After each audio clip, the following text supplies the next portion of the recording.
Halo, hai semuanya. Kenalin, aku Suci Natasha Aprilia, bisa kalian panggil Suci. Aku Naura Lilis Putri, bisa kalian panggil Naura.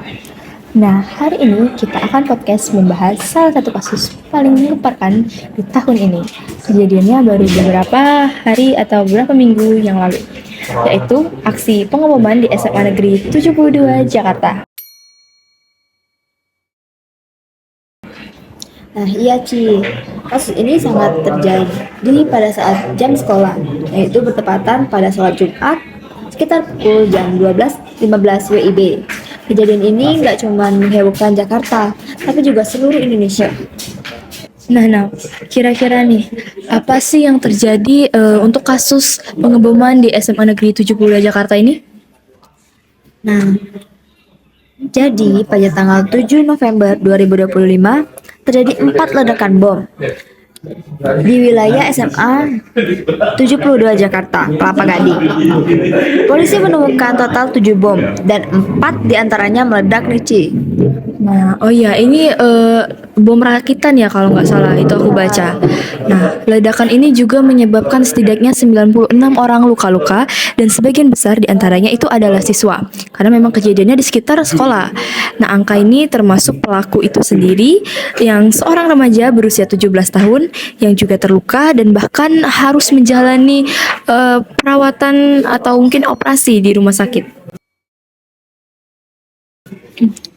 Nah, untuk motif sementara pelaku nih Ci, itu yang diketahui pelaku sendiri mengalami bullying di sekolah.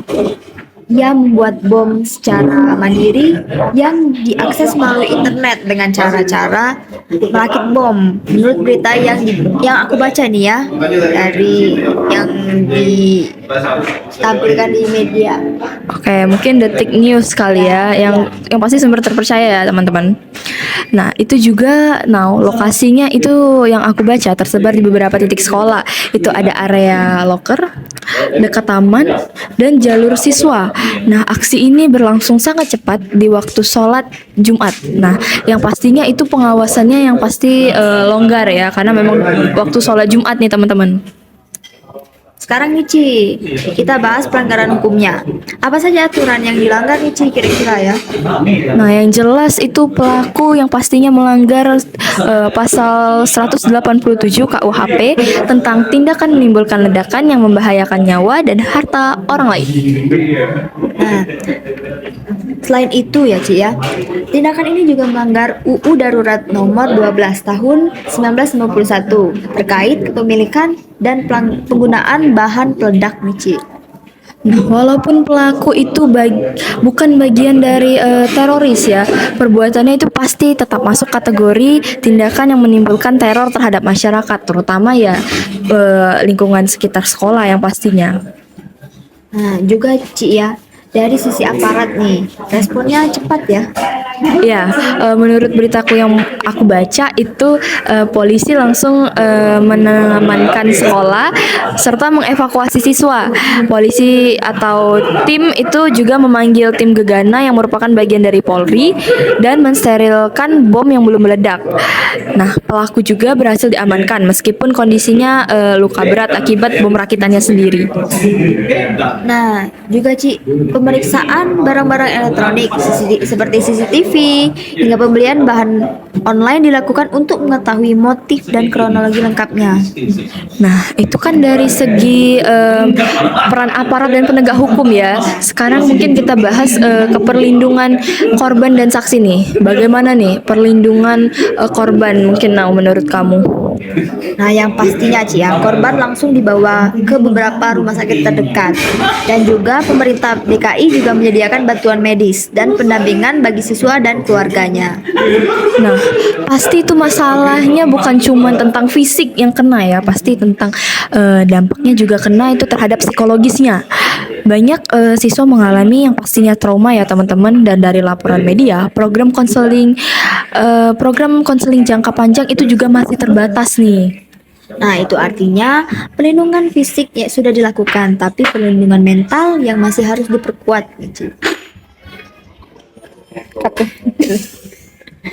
Agak awkward ya. Iya.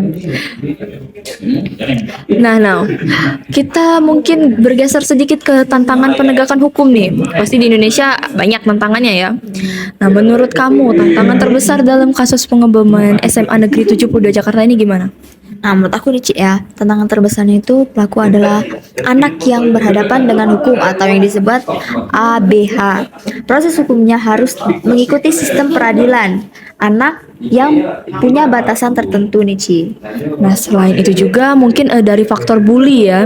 Karena bully itu sering tidak tercatat atau dianggap sepele mungkin bagi orang-orang ya, apalagi mungkin orang yang tidak peka kali ya. Akhirnya sulit mendeteksi tanda-tanda bahaya sebelum terjadi kasus seperti ini. Nah, juga Ci ya, bahan pembuat bom ternyata sangat mudah diakses secara online nih. Ini membuat pencegahan yang menjadi sulit. Kira-kira ya, mungkin ada nggak ya evaluasi ya, Nau, yang sudah efektif untuk diterapkan nih? Kalau misalnya kita menilai, apakah dari penegakan hukum itu sudah efektif? Nah, menurut aku ya, Ci, ya dari sisi teknisnya ya, itu cukup efektif. Pelaku berhasil diamankan nih, sekolah diamankan, dan bom lain berhasil diamankan nih. Oh, mungkin bomnya dinetralisir ya sama tim itunya. Oke. Tapi mungkin dari sisi pencegahan nih, mungkin masih jauh dari kata ideal ya. Mungkin sekolah juga kurang memantau kondisi psikologi siswa yang mungkin menjadi terjadi dampak dari bullying tersebut. Nah, mungkin prosedur keamanan sekolah juga belum memadai terkait hal itu. Nah, ya, berarti itu efektivitasnya masih setengah jalan. Bagian penindakan berjalan, tapi bagian pencegahan masih menjadi lemah. Nah, itu untuk evaluasi tentang penegakan hukum yang sudah efektif ya.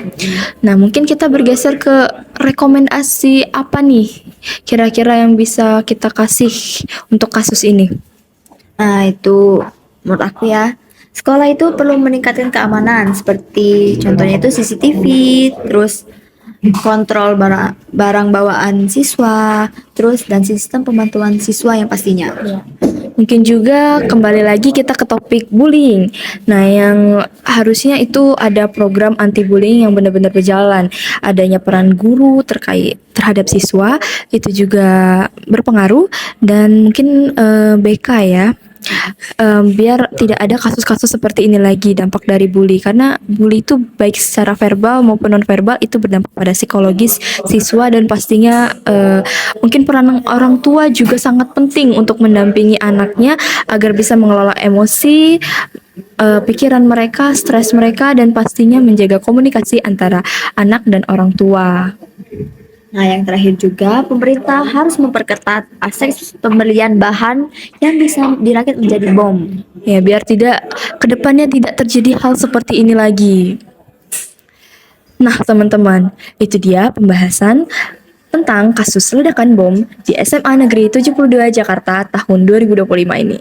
Nah, kasus ini membuka mata kita tentang pentingnya keamanan sekolah, kesehatan mental siswa, dan peran orang tua dan peran pihak sekolah tentunya ya. Kronologinya tuh saat lagi sholat itu kan pada masih khotbah kan, itu masih doa, pas mau selesai doa, masih di akhir itu ada meledak Pak.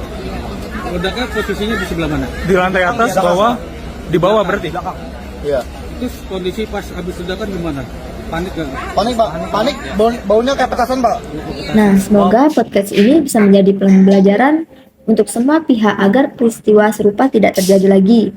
Terima kasih sudah mendengarkan. Maaf bila ada salah kata dari kami dalam menyampaikan. Sampai jumpa.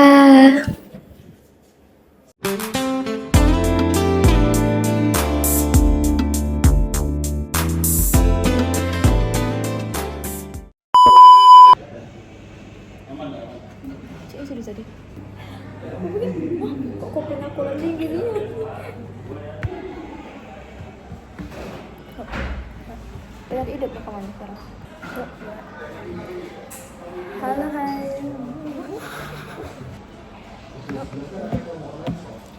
Halo, hai semuanya. Semoga. Selamat datang di podcast kami. Cut deh ya. Nah, kira-kira